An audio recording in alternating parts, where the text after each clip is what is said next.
আজকে আবার কি রান্না বান্না শুরু করলে তুমি? আজকে সোনম বলে গেছে খিচুড়ি খাবো, খিচুড়ি না করলে খাবে না, তাই রান্না দু রকমেরই হচ্ছে। এখানে তো দেখছি ভাতও হচ্ছে। এখানে ভাত হচ্ছে, ভাত তো আগেই বসিয়েছি, আরও খিচুড়ি খাবে। এই যে দেখো খিচুড়ি করছি, এখন আমি মশলা কষিয়ে মশলাটা ঢেলে দেবো, তারপর লাস্টে ঘি গরম মশলা দিয়ে ব্যাস পুরো কমপ্লিট। তোমার তো দেখছি বিশাল ব্যাপার, পুরো এক্সপার্ট হয়ে যাচ্ছে তো সব কিছু।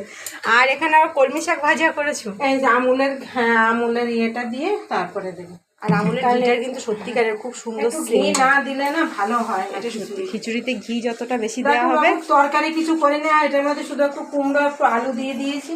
আচ্ছা, আজকে আবার ভোলা মাছ রান্না করছি। আমাকে শোনো বলেছে যে এই ভোলা মাছটা ওর নাকি খুব ভালো লেগেছে, ওই জন্য দাদাকে বলেছে আমার জন্য ভোলা মাছ নিয়েছে। তো ওর একার জন্য কি আনবে, সবার জন্যই নিয়ে। আর প্রতিদিন ভোলা মাছ খাচ্ছ, এটা কি ঠিক হচ্ছে? অন্য কোনো মাছ নেই বাজারে? কি করবো, শোনো বলছে, তা না হলে তো খাবে না, আবার ঘরে অশান্তি করবে স্কুল থেকে এসে।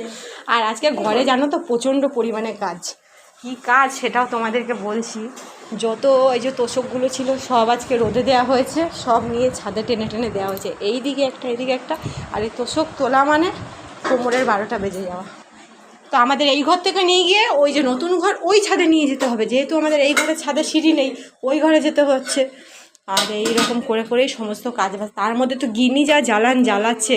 ওর হয়েছে, পারছি না বাবা, ওর হয়েছে ভ্যাকসিন, কান্নাকাটি করে জ্বর আসছে, অনেক প্রবলেম সারাটা ঘরে। তবুও তার ফাঁকেই আমরা একটু ভিডিও করার চেষ্টা করি, তোমাদেরকে একটু দেখানোর চেষ্টা করি।